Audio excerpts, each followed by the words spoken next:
The cough tore through me again, rattling my bones like autumn leaves in a storm. I pressed my palm against the wall of our tiny apartment, the peeling wallpaper rough beneath my fingers.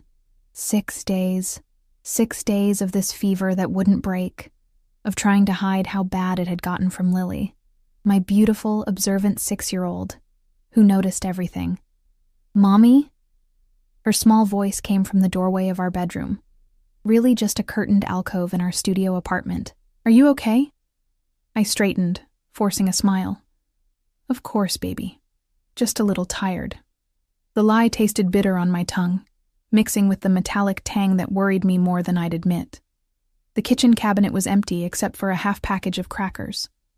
The refrigerator held only a single egg, some questionable milk, and condiment packets I'd taken from diners where I'd worked. My last paycheck had gone to rent, and I'd been too sick to make my shift at the diner 3 days in a row. Marla had texted yesterday, "Don't bother coming in anymore, Emma. I needed someone reliable." Reliable. I wanted to laugh. I'd never missed a day until now, working doubles, taking every available shift. But pneumonia doesn't care about your perfect attendance record or the fact that your daughter needs to eat. "I made you tea." Lily stood in her faded pajamas, clutching her favorite chipped mug with the dancing bears. Steam rose from it in lazy curls. My heart cracked open a little wider. "Thank you, sweetheart." I took it, pretending I didn't notice how she watched me with eyes too old for her small face. Eyes that had seen too much hardship already. After Lily finally fell asleep that night, curled against me on our shared mattress, I allowed myself to cry, silent, shaking sobs that wouldn't wake her. The fever made everything shimmer at the edges, reality blurring with delirium. I needed antibiotics I couldn't afford. I needed food for my daughter. I needed a miracle. Morning came in shades of gray, filtering through the thin curtains of our third-floor walk-up. The cough was worse, each breath like dragging air through broken glass. Lily was gone from the bed beside me. Panic sliced through my fever haze. "Lily?" I croaked, struggling to sit up. "I'm right here, Mommy." She appeared in the doorway, already dressed in her favorite jeans and the pink sweater my mother had knitted before cancer took her last year. I made breakfast. On a chipped plate, she'd arranged crackers in the shape of a smiley face. Beside it sat her treasured stuffed bunny, Hoppy, propped up as though joining us for the meal. "That's beautiful, sweetie." The words scraped my raw throat. I forced myself to stand, ignoring the way the room tilted dangerously. "Let's eat together." We shared the crackers, though I insisted she eat most of them. After, I helped her brush her teeth and hair, each movement requiring concentration through my fever fog. "Mommy needs to rest today," I told her, setting up her few toys by the couch. "Can you be my big helper and play quietly?" She nodded solemnly. "I'll take care of you," she promised. I must have fallen asleep. The apartment was silent when I woke, the light different. Panic surged through me when I realized Lily wasn't beside me. "Lily?" My voice broke on her name. No answer. I struggled to my feet, the room spinning. "Lily." Louder this time, fear giving me strength. I checked the bathroom, the kitchen area, even looked under the bed. Her pink backpack was gone, and so was her bicycle, the second-hand blue Schwinn I'd saved for months to buy for her birthday. The realization hit me like a physical blow. She'd gone out. Alone. Into the streets of a neighborhood no 6-year-old should navigate by herself.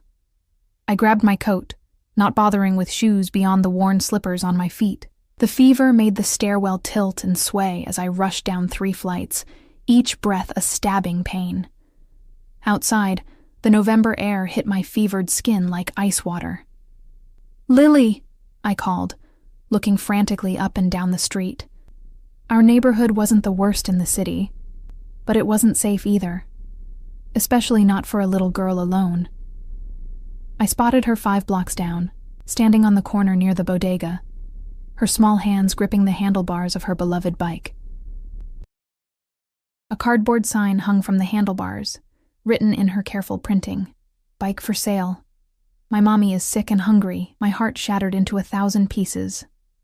Before I could call out, a gleaming black SUV pulled to the curb beside her. The windows were tinted dark as night, hiding whoever was inside. The rear door opened, and a man stepped out. Even in my fever-addled state, I knew instantly he didn't belong in our neighborhood. His coat alone probably cost more than 6 months of our rent.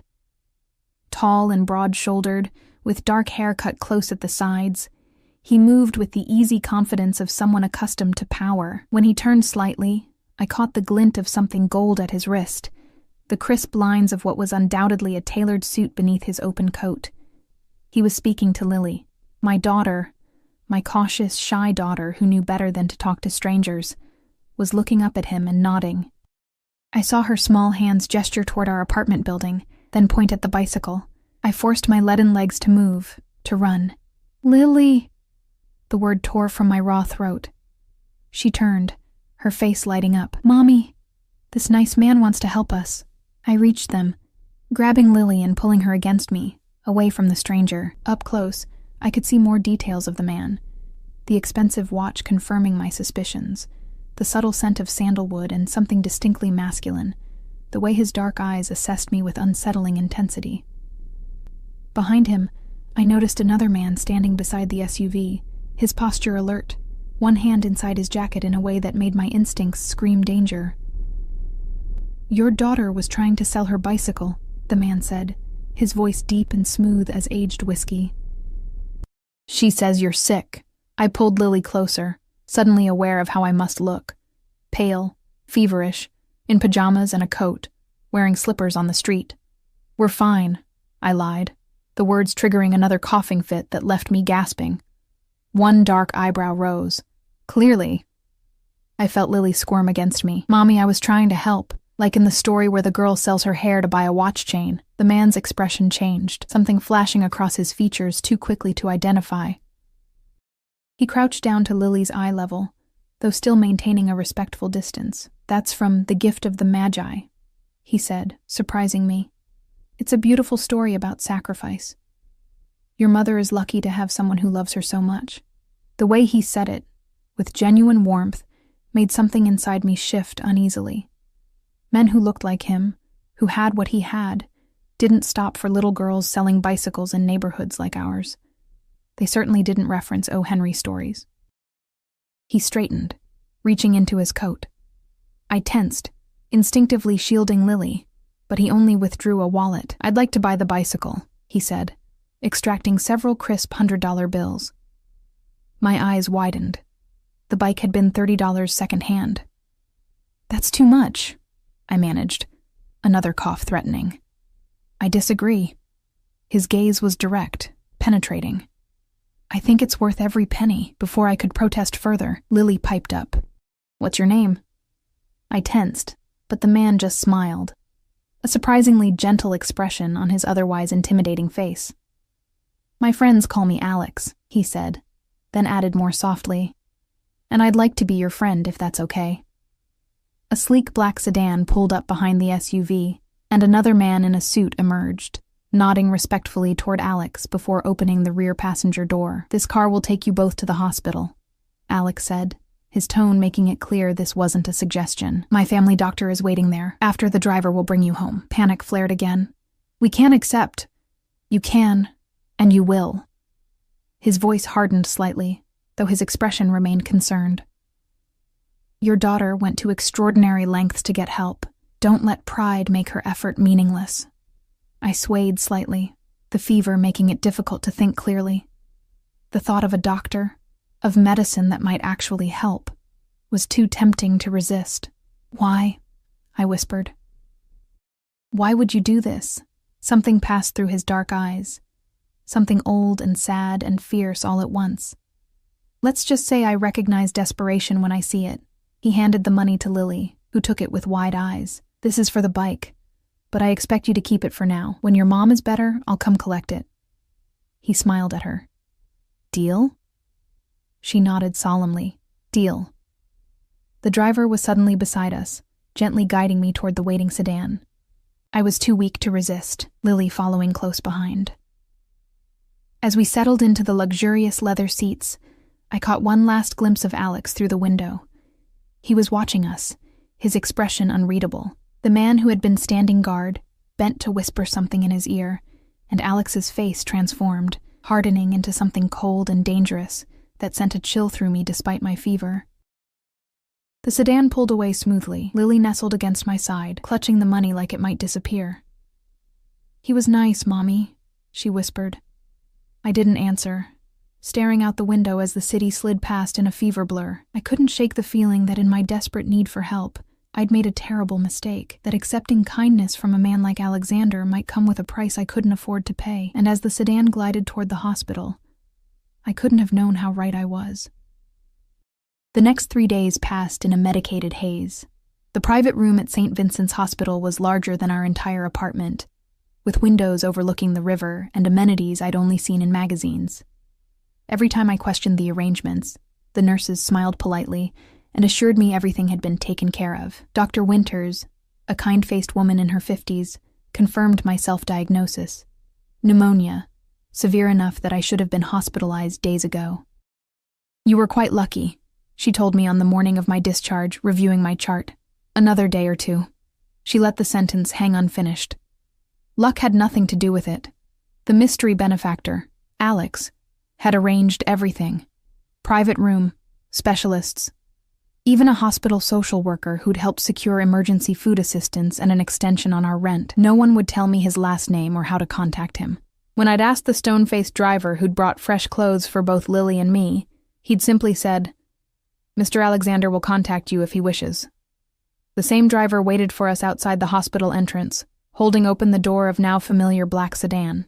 Lily bounded in with the easy adaptability of childhood, but I hesitated, scanning the street, half expecting to see the imposing figure who'd rescued us. "He's not here, ma'am," the driver said, reading my thoughts. Business matters required his attention elsewhere. I settled into the leather seat beside Lily, relieved and disappointed in equal measure. "Do you work for him full-time?" I asked carefully as we pulled away from the curb. The driver's eyes met mine briefly in the rearview mirror. "Yes, ma'am. For 12 years now." "And what exactly does he do?" His expression remained impassive. "Mr. Alexander has diverse business interests." Of course. A non-answer. I'd expected nothing less. When we arrived at our apartment building, I was stunned to find the driver carrying several grocery bags up the 3 flights of stairs. Mr. Alexander's instructions was his only explanation. I unlocked our door, then froze on the threshold. Our apartment had been transformed. The peeling wallpaper had been replaced. New curtains hung at the windows. The sagging couch was gone, replaced by a modest but clearly new sofa. The kitchen gleamed with clean counters and, I gasped, a full-sized refrigerator where our mini-fridge had been. "What? How?"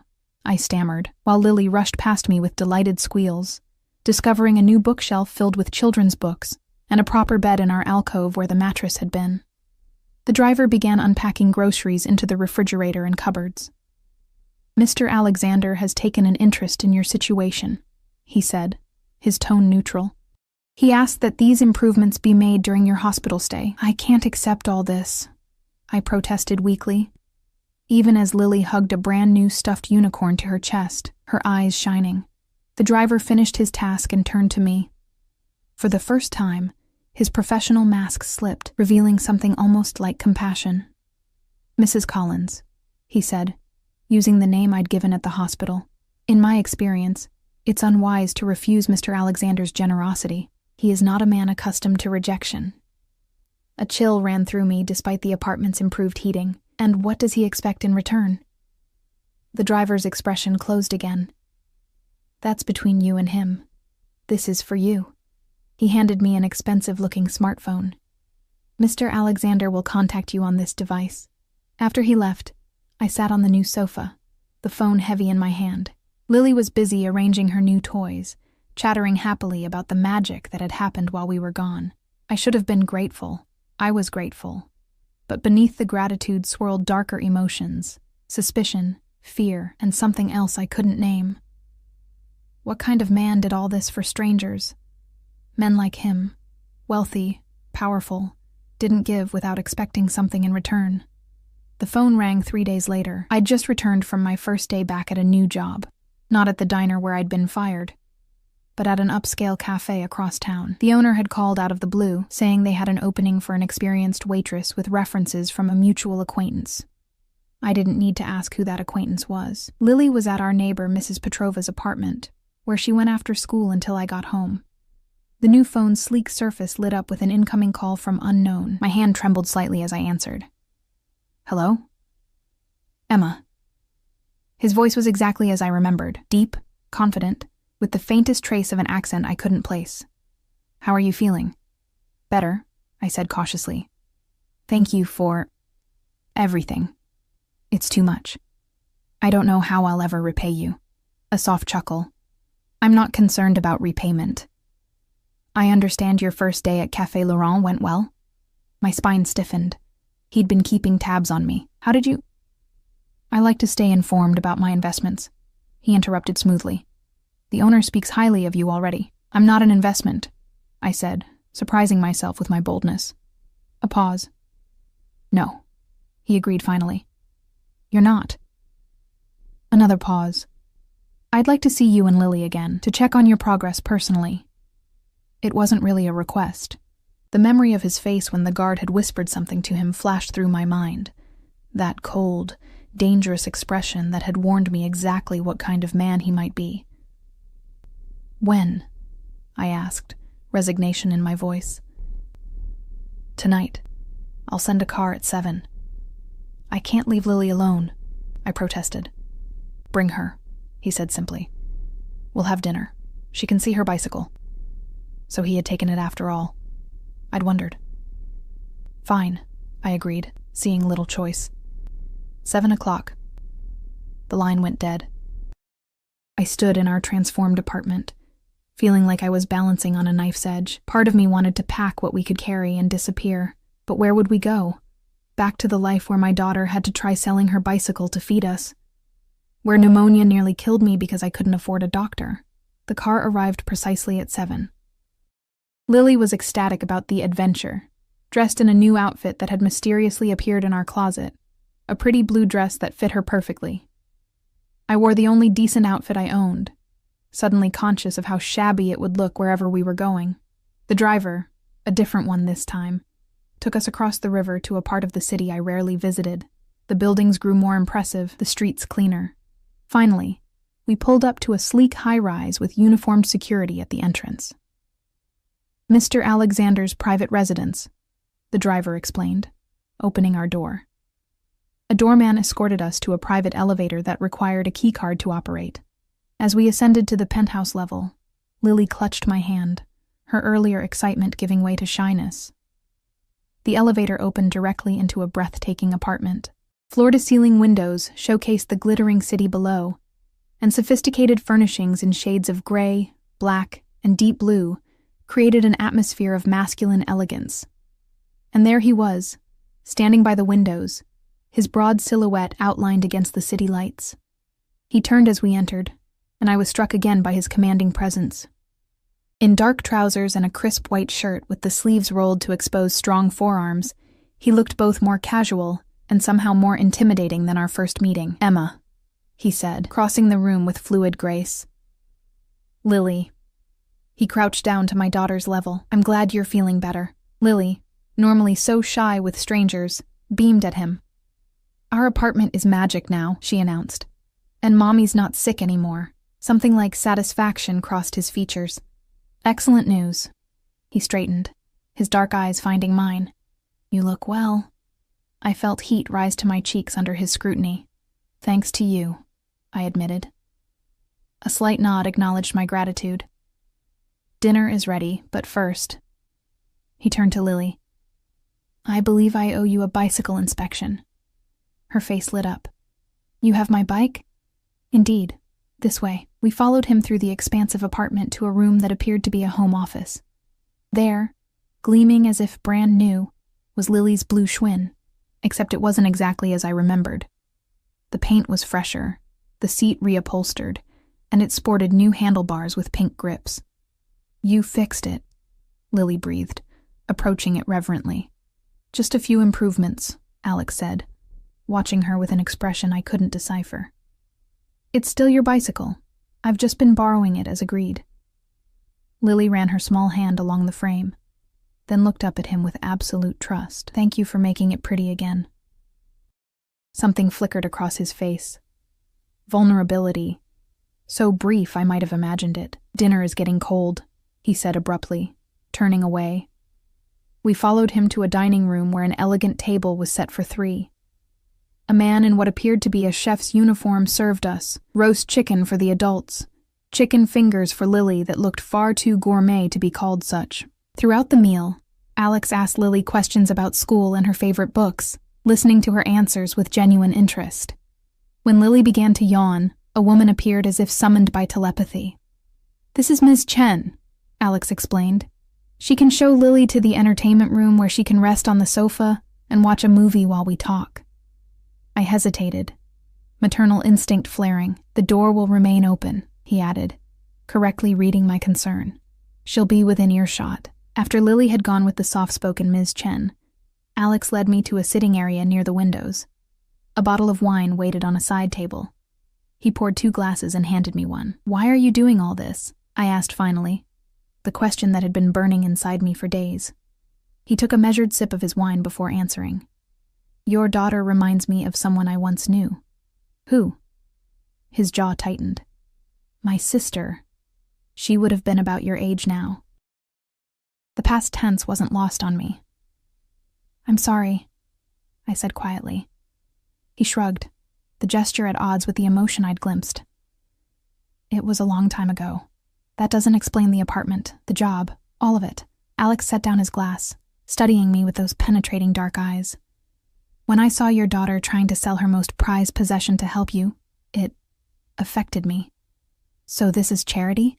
The words came out more sharply than I intended. His expression hardened. "I don't do charity, Emma. Everything I've done for you and Lily serves my interests as well. How could helping us possibly serve your interests?"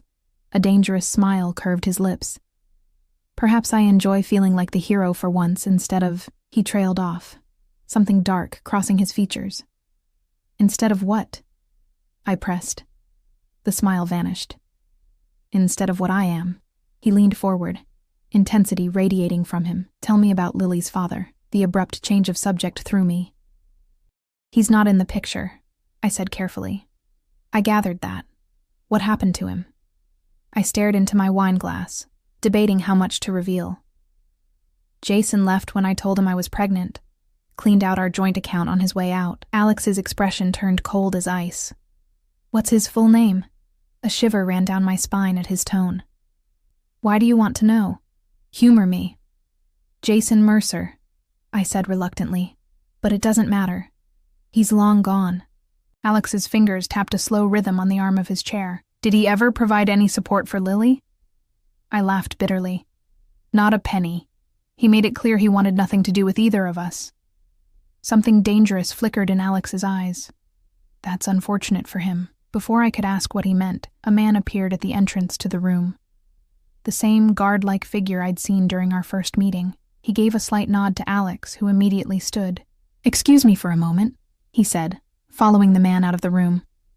Left alone, I moved to the massive windows, gazing out at the city spread below like a blanket of stars. How had my life changed so dramatically in less than a week? From desperate illness and poverty to dining in a penthouse with a man who renovated our apartment on a whim.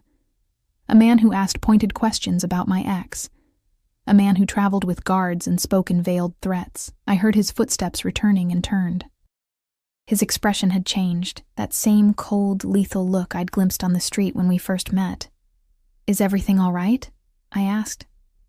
He composed his features quickly. "Just business. Nothing for you to worry about." But there was something in his tone that made me think it very much concerned me. "We should get Lily home," I said, suddenly needing to escape the penthouse and the intensity of his presence. "It's a school night." He nodded, though I could see reluctance in his eyes. "Of course. The car is waiting." As we collected a sleepy Lily, Alex crouched down to her level again. "Your bicycle will stay here for now," he told her. "So you have a reason to visit again." She smiled drowsily. "Okay. I like it here. It's like a castle in the sky." His expression softened in a way it never did when looking at me. "You're welcome in this castle any time, Princess Lily." At the elevator, he stopped me with a light touch on my arm. Emma, there's something I need to tell you. My pulse quickened. What is it? His dark eyes searched mine. The man who left you and Lily, Jason Mercer. He's back in the city. Ice flooded my veins. How do you know that? I have resources, he said simply.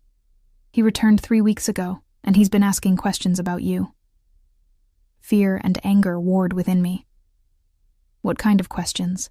The kind that suggest he's learned you might have come into some money. His jaw tightened.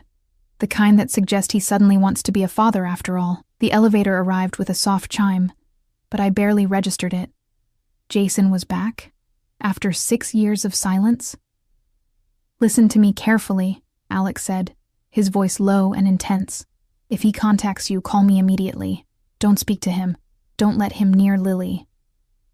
I nodded numbly, my mind racing. Emma, he said, tilting my chin up gently, forcing me to meet his gaze. I protect what's mine. Remember that. The possessive statement should have alarmed me, but in that moment, with the threat of Jason hanging over us, it felt like a shield instead of a cage. As the elevator doors closed between us, the last thing I saw was Alex's face, determined, dangerous, and somehow the safest thing in my suddenly precarious world. 2 weeks passed in a strange new routine.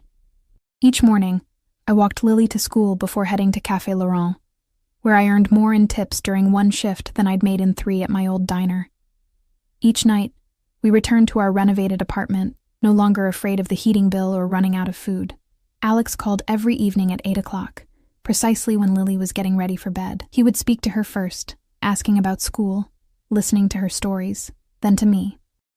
Our conversations were brief, careful, circling around topics like my day at work or Lily's progress at school.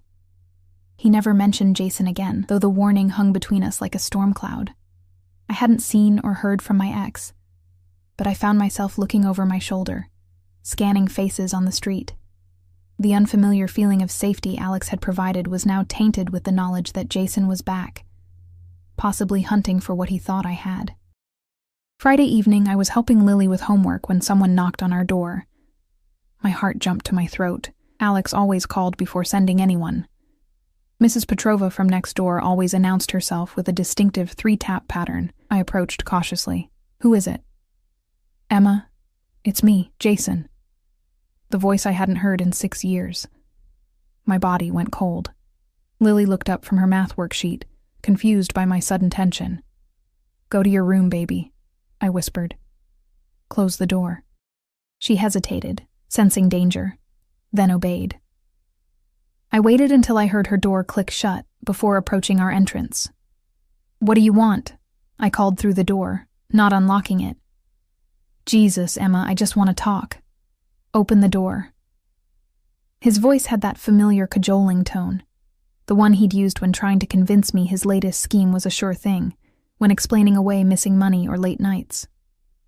There's nothing to talk about. Go away before I call the police. A pause. Then his voice hardened. I have rights, you know.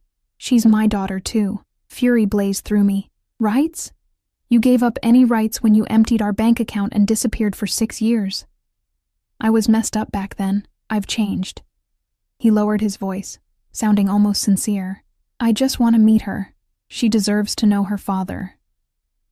My hand instinctively reached for the phone Alex had given me. I should call him, as he'd instructed. But what would happen then? What would Alex do? Emma, I know you've come into some money, Jason continued. People are talking. New job, fixed up apartment. I'm just saying, if you're doing better now, maybe we could work something out, for Lily's sake. The naked greed in his voice made me sick. Before I could respond, my phone vibrated with a text message. I glanced down. Don't open the door. Security is on the way. A chill ran through me. How did he know? Were we being watched? I'm not opening the door, Jason, I said firmly. And if you don't leave immediately, I'm calling the police. Don't be like that, Emma. His voice took on an ugly edge. We both know you won't call the cops. You never did before. Old shame and fear washed through me. He was right. I'd never reported the times his temper had turned physical, the accidents that left bruises I had to hide from coworkers. That was before Lily, I said, my voice stronger than I felt. I'll do whatever it takes to protect her from you." "You bitch," he hissed, all pretense of reconciliation gone. "You think you can keep my kid from me? I'll take you to court. The sudden silence confused me until I heard other voices in the hallway. Deep, authoritative male voices, then retreating footsteps, followed by a sharp knock on my door. "Ms. Collins, security. Your visitor has been escorted from the building." I sagged against the wall, relief making my knees weak. When I opened the door, 2 men in suits stood in the hallway. I recognized one as the guard from the SUV, the day Alex had found Lily with her bicycle. "Thank you," I managed. The guard nodded. "Mr. Alexander sends his regards. He asked us to remain in the building tonight, for your peace of mind." After they left, I sank onto the sofa, my hands trembling. The phone rang almost immediately. "Are you all right?" Alex's voice was tight with tension. "Yes, how did you—" "I told you I protect what's mine," he interrupted. "The building has security cameras now. I was alerted when he entered." The possessive statement registered more strongly this time. "I'm not yours, Alex," I said quietly. A pause. "No," he agreed finally. "But your safety is my concern nonetheless." His voice softened slightly. "Is Lily okay?" "She didn't see him. I sent her to her room." "Good." He exhaled. "This changes things. He's more persistent than I anticipated." A chill ran through me. "What does that mean?" "It means you need better protection." He was all business now. "I'm sending a car for you both tomorrow morning at 9. Pack for a weekend." "Wait, what? We can't just—" "Emma," the way he said my name, firm but with an undercurrent of genuine concern, stopped my protest. "Trust me. Please." After everything he'd done for us, did I have a choice? "All right," I agreed reluctantly. 9 o'clock. The car that arrived the next morning wasn't the usual sedan, but a larger SUV with tinted windows. The driver loaded our overnight bags while I helped Lily into her booster seat, still wondering if I was making a terrible mistake. "Where are we going, Mommy?" Lily asked as we pulled away from the curb. "Mr. Alexander has invited us to stay at his house in the country for the weekend," I explained, the words feeling surreal as they left my mouth. Her eyes lit up. "Like a vacation?" "Something like that," I said, forcing a smile. We drove for nearly 2 hours, leaving the city far behind. Gradually, urban sprawl gave way to affluent suburbs, then to stretches of countryside dotted with estates hidden behind security gates and dense trees. Finally, we turned onto a private road that wound through manicured grounds toward a house that could only be described as a mansion. Built of gray stone with large windows that caught the morning light, it sprawled elegantly across a rise overlooking manicured lawns and gardens. A fountain played in the circular drive where our SUV came to a stop. Alex waited at the entrance, dressed more casually than I'd seen him before in dark jeans and a gray sweater that did nothing to diminish his imposing presence. As we approached, I noticed 2 men patrolling the perimeter of the property, their alert posture unmistakably security. "Welcome," Alex said, his eyes warming slightly as they moved from me to Lily. "I hope the drive wasn't too long." "Your house is enormous," Lily exclaimed, abandoning her usual shyness in the face of such splendor. A smile tugged at his mouth. "It is rather large for one person," he agreed. "Perhaps you can help me make better use of it this weekend." He led us inside to a soaring entryway with a sweeping staircase and floors of polished marble. Unlike the sleek modernity of his penthouse, this home had a timeless, old-world elegance. Fine antiques mixed with comfortable furnishings, fresh flowers arranged in crystal vases. "Mrs. Reynolds will show you to your rooms," he said, indicating an older woman with a kind face who had appeared silently beside us. "Lunch will be served on the terrace at noon, if that suits you." "That's fine," I said, still overwhelmed by our surroundings. "Thank you for this." His expression turned serious. "We need to talk, Emma. But first, get settled." "Lily," he added, crouching to her level. "There's a surprise for you in the garden after lunch." Her face lit up. "What kind of surprise?" "The kind that would no longer be a surprise if I told you," he replied gravely, though his eyes crinkled at the corners. Mrs. Reynolds showed us to adjoining rooms on the 2nd floor, each larger than our entire apartment. Lily's room had clearly been prepared with her in mind. The bed covered in a pink and white comforter, a shelf with children's books, and even a small table with art supplies. My own room was elegant in shades of blue and cream, with a sitting area and a bathroom that featured a tub I could actually stretch out in. Mr. Alexander hoped these accommodations would be suitable, Mrs. Reynolds said, watching my stunned expression with a small smile. He was quite specific about the preparations for Miss Lily. It's more than suitable, I managed. Thank you. After she left, I sank onto the edge of the impossibly soft bed, trying to process how completely my life had changed in just 3 weeks. From nearly dying of pneumonia in our rundown apartment, to being a guest in a mansion with staff and security guards, all because a dangerous, powerful man had taken an interest in us. A man who considered us his to protect. A man who might be every bit as possessive and controlling as Jason had been, just with infinitely more resources. I shivered, remembering the cold look in Alex's eyes when he spoke of Jason. What exactly was I inviting into our lives? Lunch on the terrace was a casual affair by Alex's standards, though the food was exquisitely prepared. He kept the conversation light, focusing mainly on Lily, drawing her out with questions about school and her interests. By dessert, she was chattering freely, her initial awe of the grand house giving way to childish enthusiasm. As promised, after lunch came Lily's surprise, a beautiful white pony with a braided mane, led by a stable hand across the immaculate lawn. Her name is Snowdrop, Alex told my wide-eyed daughter, and she's very gentle with beginners. Can I really ride her? Lily whispered, seemingly afraid that speaking too loudly might make the magical creature disappear. Of course. Miguel will teach you. He's taught many children to ride. As the kind-faced stable manager helped Lily onto the pony's back, I turned to Alex. You have stables? And staff who teach riding lessons?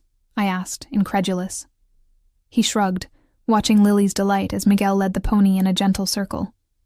The stables were my mother's project. After she died, I kept them running in her memory.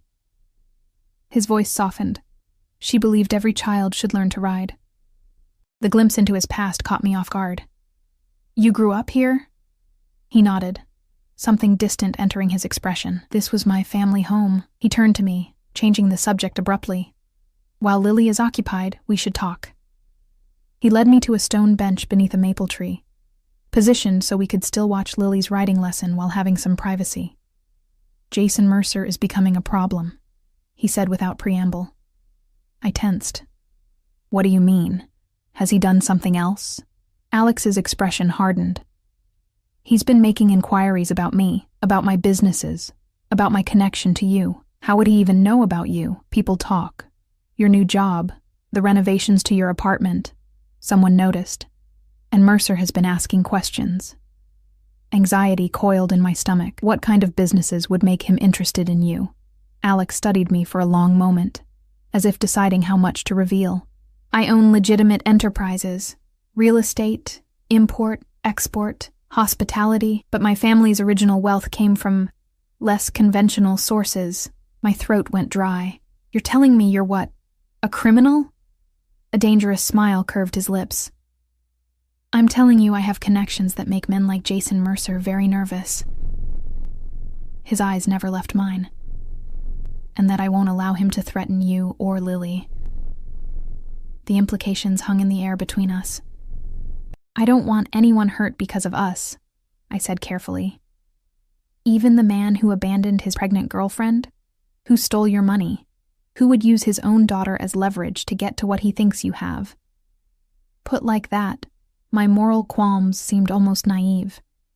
What exactly are you proposing? I asked. Let me handle Jason permanently. His voice was calm, as if discussing the weather, rather than what sounded disturbingly like a threat. By handle, you mean, I mean ensure he never bothers you again. Seeing my expression, he added, There are many ways to accomplish that, Emma. Not all involve violence. I watched Lily's face light up with laughter as her pony trotted in a circle. And what would you want in return? Alex's gaze followed mine to Lily, his expression softening. She deserves safety, security, a future without fear. That doesn't answer my question. He turned back to me, dark eyes intense. Stay. Both of you. Here. where I can protect you. Block 4. The words hung in the air between us. Stay here? In this mansion? With him? That's impossible, I said finally. We have a life in the city. Lily has school. I have my job. There's an excellent private school 20 minutes from here, Alex interrupted smoothly. As for your job, you wouldn't need to work. I stiffened. I'm not looking for a sugar daddy, Alex. Something flashed in his eyes, anger, perhaps, or surprise at my bluntness. That's not what I'm offering. Then what exactly are you offering? Because from where I'm sitting, it sounds like you want to keep us like pets. His jaw tightened. Is that what you think of me? That I see you as some sort of plaything? The intensity in his voice made me regret my words. I don't know what to think, I admitted. 3 weeks ago you were a stranger. Now you want us to move in with you? It's too fast, too much. Alex leaned back, his expression carefully controlled. You're right. I'm moving too quickly. He glanced toward Lily, who was now feeding Snowdrop a carrot under Miguel's watchful eye. But my concern for your safety is real. Jason Mercer is not a man who gives up easily when he thinks there's money to be had. How do you know so much about him? A grim smile touched his lips. I make it my business to know everything about potential threats. The casual way he said it sent a chill down my spine. What exactly did you find out? Your ex has a gambling problem and owes money to some very unpleasant people. He's desperate, which makes him dangerous. Alex's eyes met mine. I can make his debts disappear. Why would you do that? Because then he'd owe me instead, and I can ensure he understands the consequences of bothering you again. I wrapped my arms around myself, suddenly cold despite the warm afternoon. You make it sound so simple. It is simple, he said. But I understand your hesitation. Stay the weekend, as planned. Consider my offer. No pressure. No decisions required today. Before I could respond, Lily came running across the lawn toward us, her face flushed with excitement. Mommy, I rode a real horse. Did you see me? I forced a smile. I did, baby. You were amazing. Alex rose smoothly. Perhaps tomorrow, if your mother agrees, we can go for a longer ride around the property. Lily's eyes widened with delight. Can we, Mommy? Please? Looking at her happiness, I found it impossible to refuse. We'll see, I hedged. Excellent, Alex said, his hand briefly touching my shoulder. Now, if you'll excuse me, I have some business to attend to. Mrs. Reynolds will be available if you need anything. Feel free to explore the grounds. The gardens are particularly nice this time of year. As he walked away, I watched his retreating figure with a mixture of gratitude and unease. Every interaction with Alex left me more confused about his intentions and my own feelings. The afternoon passed pleasantly enough. Lily and I explored the formal gardens, discovering a maze of hedges that delighted her, and a greenhouse filled with exotic flowers. Mrs. Reynolds served us tea on the terrace, complete with tiny sandwiches and cookies that made Lily feel like she was having a princess party. By dinner time, Alex had not reappeared. Mrs. Reynolds informed us he'd been delayed by business matters and suggested we dine without him. The meal was served in a smaller, cozier dining room than the formal one we'd glimpsed on our tour, but the food was still excellent. After, Mrs. Reynolds helped me tuck an exhausted Lily into bed. She's a lovely child, the housekeeper said softly as we closed Lily's door. Reminds me a bit of Miss Isabella at that age. Isabella? I asked. A shadow crossed the older woman's face. Mr. Alexander's sister. I've been with the family since they were children. What happened to her? I ventured, sensing an opening to learn more about Alex's past. Mrs. Reynolds hesitated. It's not my place to speak of family matters, Miss Collins. Please, I said. Alex mentioned she reminded him of Lily, but he wouldn't say more. The housekeeper's weathered face softened. It was a tragedy. Miss Isabella was only 16. She glanced toward the hallway, lowering her voice. There was a kidnapping attempt. Mr. Alexander was 22, just starting to take over the family business from his father. The ransom drop went wrong. She shook her head sadly. He's never forgiven himself, though it wasn't his fault. The pieces clicked into place. Alex's protectiveness, his extreme reaction to finding Lily selling her bicycle, his security measures. "Thank you for telling me," I said quietly. She nodded, her expression serious. "Mr. Alexander is a good man, Ms. Collins. He can seem intimidating, but he protects those he cares about with his life." After she left, I wandered through the quiet house, eventually finding my way to a library with floor-to-ceiling bookshelves and leather armchairs. I selected a novel and settled in, but my thoughts kept returning to what Mrs. Reynolds had revealed. The loss of his sister explained so much about Alex's behavior. The extreme protectiveness, the resources devoted to our safety. I must have dozed off in the comfortable chair because I woke to the soft clink of glass. Alex stood at a sideboard across the room, pouring amber liquid into a crystal tumbler. "I'm sorry," I said, straightening. "I didn't mean to fall asleep in your library." "It's fine," he replied, his voice sounding tired. "The library is meant to be used, not just admired." He approached, offering me a second glass. "Cognac?" I accepted it, mainly to be polite. "Thank you." He settled into the chair opposite mine, his usual imposing energy somewhat dimmed. For the first time, I noticed the faint shadows under his eyes, the slight tension around his mouth. "Difficult business meeting?" I asked, taking a small sip of the expensive liquor. A humorless smile touched his lips. "You could say that." "Mrs. Reynolds told me about your sister," I said, the words escaping before I could reconsider. His entire body tensed, the glass freezing halfway to his lips. "Did she?" It wasn't a question, but a flat statement edged with warning. "I'm sorry for your loss," I continued softly. "I can't imagine how painful that must have been." He set the glass down carefully, too carefully. "It was a long time ago. Is that why you helped us? Because Lily reminds you of Isabella?" His dark eyes met mine, partly. "But that's not the only reason. What are the other reasons?" He leaned forward, elbows on his knees, studying me with an intensity that made my pulse quicken. "From the moment I saw you on that street, feverish in pajamas and slippers, ready to fight a stranger twice your size to protect your daughter, I knew you were extraordinary. Heat rose to my cheeks. I was just being a mother." "No," he said firmly. "Many mothers would have accepted defeat, would have given up long before reaching that point. You never did." His voice softened. "Your strength, your determination to protect Lily at any cost. It's rare, Emma, and immensely valuable." I swallowed hard, unaccustomed to such praise. "Any mother would do the same. We both know that's not true." He picked up his glass again, taking a measured sip. "My own mother looked the other way, while my father built his empire through fear and violence. She chose comfort over conscience, security over safety. And you?" I asked quietly. "Which did you choose?" A shadow passed over his face. "I chose power. After Isabella died, I took control of my father's organization and transformed it, made it legitimate, mostly."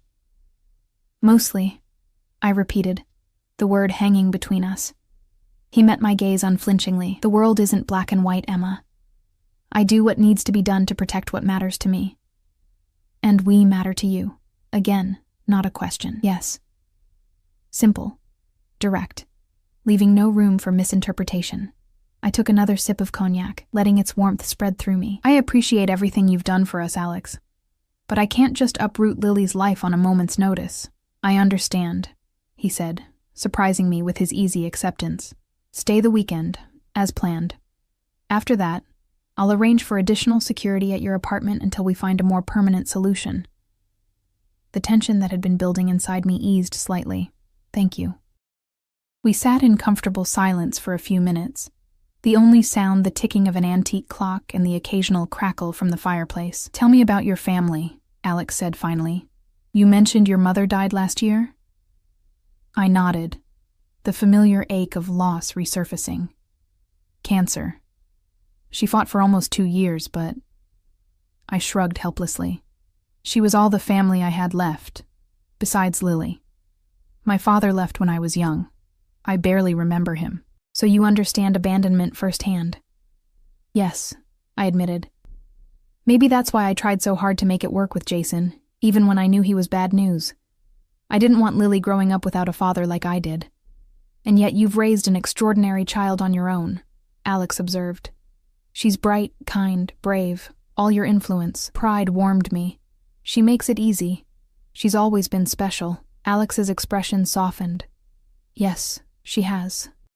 He hesitated, then added, My offer stands, Emma, not just for the weekend, but for as long as you want it. Both of you would be safe here. And what would I be to you? I asked, the question that had been circling my mind finally finding voice. Your charity case? Your guest? Something darkened in his eyes. Is it so difficult to believe I might simply want you in my life? People like you don't just want people like me in their lives without a reason, I countered. People like me, he repeated, an edge entering his voice.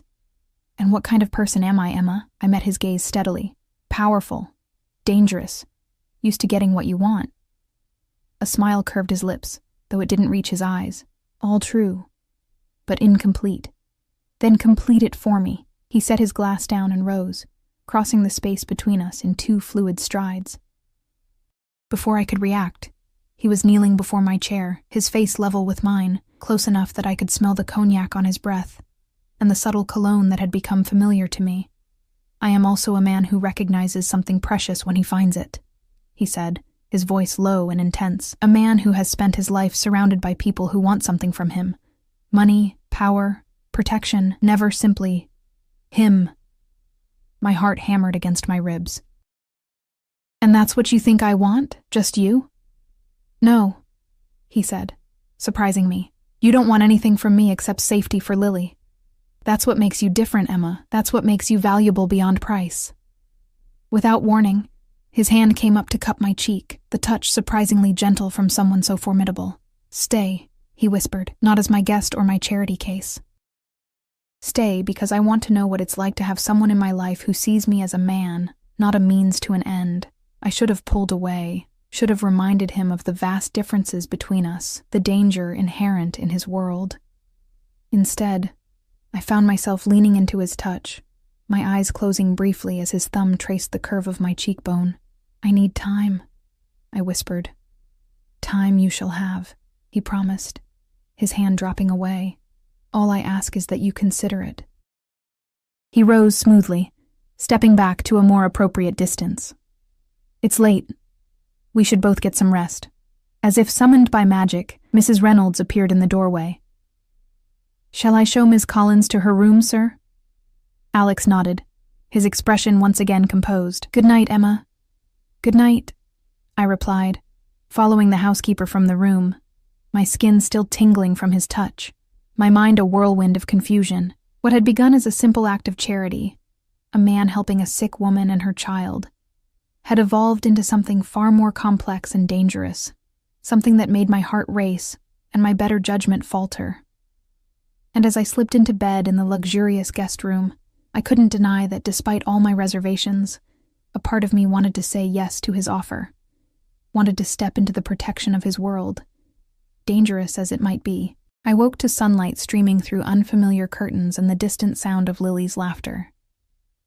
For a moment, I lay disoriented, the events of the previous day flooding back. The mansion, Alex's offer, that moment in the library when his hand had touched my face with such unexpected gentleness.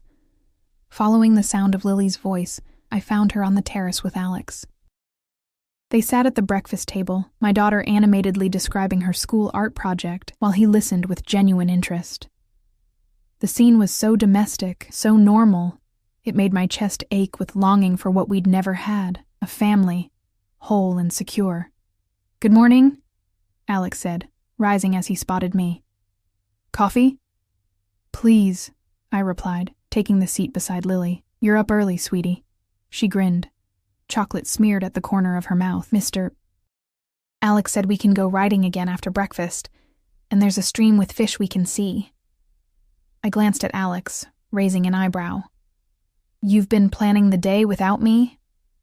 A hint of sheepishness crossed his usually composed features. I hope you don't mind. Lily was up early, and you seem to need the rest. Before I could respond, Mrs. Reynolds appeared with fresh coffee and pastries. As I took my first sip, I noticed a man in a dark suit approaching across the lawn. Alex tensed almost imperceptibly, excusing himself from the table.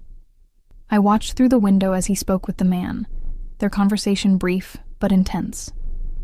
Alex's expression darkened, and he glanced back toward the house, toward us, before nodding sharply and dismissing the man with a gesture. When he returned to the terrace, his face was carefully neutral. "Everything okay?" I asked. "Just business," he replied smoothly, though I didn't miss the tension in his shoulders. "Nothing that can't wait until Monday." After breakfast, Miguel brought Snowdrop for Lily's promised ride, along with a larger chestnut mare for Alex. I declined to ride, preferring to walk alongside them as Alex led us along a path that wound through immaculate gardens toward a wooded area at the edge of the property. Watching him with Lily, I saw yet another side of this complex man. He was patient, attentive. His usual intensity softened as he taught her how to hold the reins properly, how to give gentle commands to her pony. Lily, normally shy with new adults, blossomed under his attention. "She's a natural," Alex said, smiling as Lily urged Snowdrop to trot ahead of us on the path, fearless. "Like her mother," I teased, thinking of his words from the night before. His dark eyes warmed, exactly like her mother. We fell into step together, close enough that our hands occasionally brushed, sending unexpected sparks across my skin. The day was perfect. Crisp autumn air, leaves turning gold and crimson, sunlight filtering through the trees. For a few precious hours, I allowed myself to forget about Jason, about the complications of Alex's world, about the decision looming before me. We stopped at a picture-perfect stream, where Lily delightedly spotted small fish darting among the rocks. While she was occupied, Alex drew me slightly aside. "There's been a development," he said quietly, his expression serious. "Jason Mercer came back to your apartment building this morning." My stomach dropped. "What happened?" "Security intercepted him. He was insistent, made threats, claimed he would go to the authorities, demand custody rights." Cold fear washed through me. He wouldn't get custody. He abandoned us. "No, he wouldn't," Alex agreed. "But he could make things difficult. Legal battles, even baseless ones, are expensive and draining." I watched Lily crouched by the stream, carefree and happy. "What did your security do?" "Nothing permanent," he said, correctly reading my concern. "They simply encouraged him to leave. But he'll be back, Emma. Men like Jason always come back when they think there's something to gain." I knew he was right. Jason had always been relentless when he wanted something, and now he'd convinced himself I had money, or access to it through Alex. "I need to protect her," I said, more to myself than to Alex. His hand found mine, warm and steady. "Let me help you. I can make him disappear from your lives permanently." The way he said it sent a chill through me. "Without hurting him? If that's what you want." I studied his face, finding no deception there. "What would you do?" "There are many ways to make a man like Jason Mercer lose interest," Alex said carefully. "Financial incentives, coupled with certain guarantees about the consequences of further contact." "Threats, you mean?" He didn't deny it. "Effective ones." I should have been appalled. Instead, I felt a terrible relief at the thought of Jason being permanently removed from our lives. What did that say about me? "I need to think," I said. Alex nodded, respecting my need for space. "Of course." The rest of the day passed in a strange limbo, the beauty of our surroundings and Lily's joy at odds with the tension humming beneath the surface. By the time we returned to the house for lunch, I'd made my decision.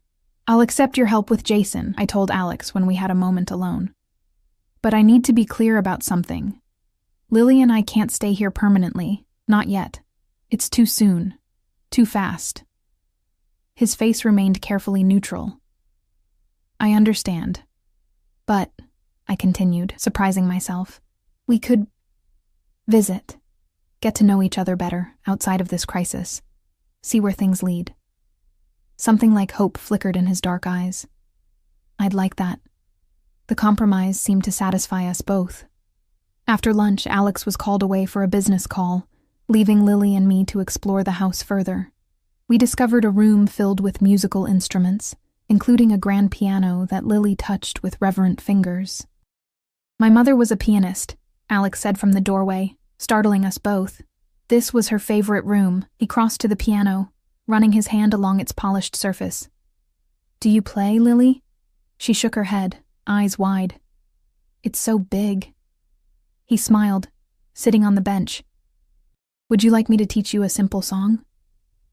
For the next hour, I watched as the dangerous, powerful man who had upended our lives taught my daughter Twinkle, Twinkle, Little Star, his large hands gentle as they guided her small ones across the keys.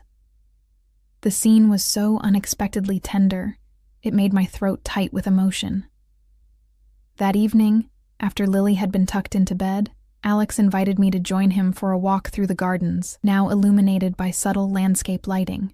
"I've made arrangements for Jason Mercer," he said as we strolled along a stone path between sculpted hedges. I tensed. "What kind of arrangements?" "He's been offered a job opportunity in Seattle. A very lucrative one, contingent on his immediate relocation and his agreement to certain terms regarding contact with you and Lily." "And he accepted?" A grim smile touched Alex's lips.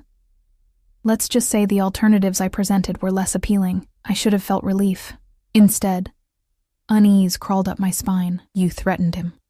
"I made the consequences of his choices clear," Alex corrected. "He's taken the job. By this time tomorrow, he'll be on a plane to the West Coast with a very strong incentive to stay there. The problem that had been hanging over us for weeks had been solved with a single conversation. Just like that. The power Alex wielded was both comforting and terrifying. "Thank you," I said, genuinely grateful despite my misgivings. "Lily deserves to grow up without that shadow hanging over her." He stopped walking, turning to face me. In the moonlight, his features were softer, more vulnerable than I'd ever seen them. "Emma," he said, my name almost a caress on his lips. "I want you to understand something.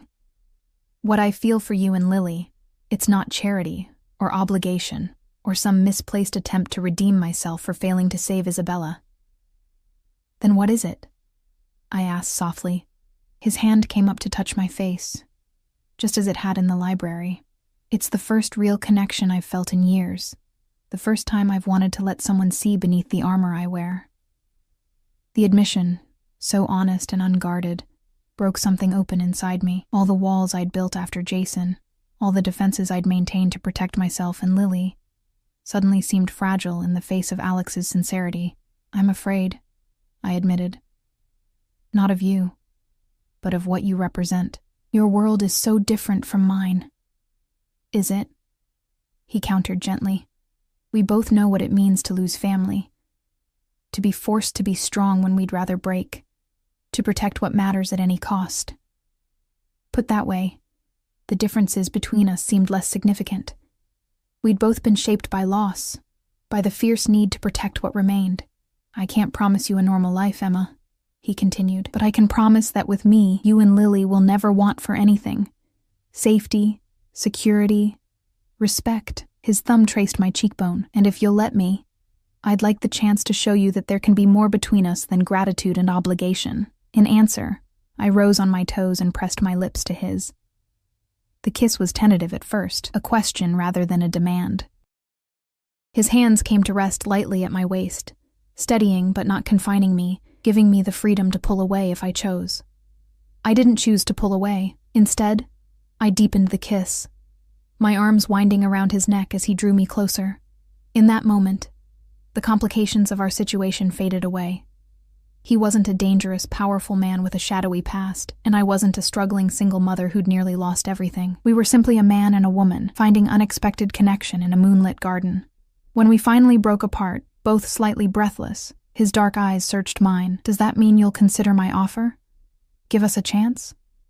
I smiled, feeling lighter than I had in years. It means I already have. 6 months later, Lily and I moved into the mansion permanently. The transition was easier than I'd feared. Her new school was excellent, and she quickly made friends among the children of Alex's more legitimate business associates. I found purpose managing the charitable foundation Alex had established in his sister's name, helping families in situations similar to where Lily and I had been. As for Alex, he kept his promises. Under his protection, we wanted for nothing.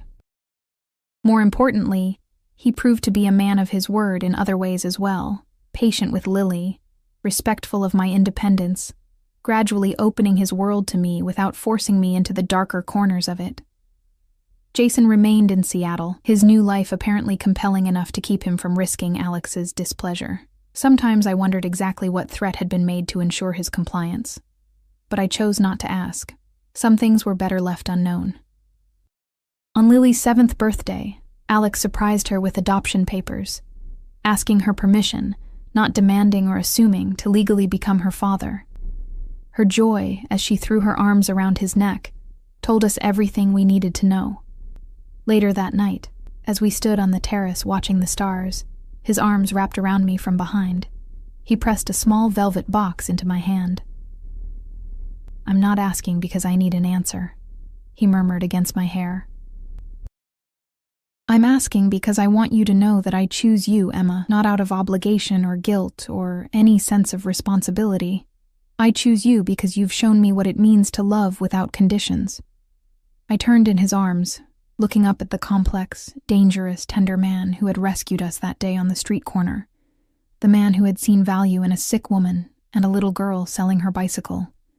"I choose you too," I whispered, taking the ring from its box and sliding it onto my finger, with my eyes open, "with all that you are." His smile, rare and genuine, lit his face as he bent to kiss me. Behind us, Lily's laughter floated through the open doors of the mansion that had become our sanctuary. Our home. The journey from that desperate street corner to this moment had been complicated, filled with fears and doubts and difficult choices. But as Alex's arms tightened around me, I knew with absolute certainty that I'd made the right one. Sometimes salvation comes from unexpected places. Sometimes the most dangerous hands are also the ones most capable of holding you safely. And sometimes, the happy ending you never dared to dream of finds you exactly when you need it most.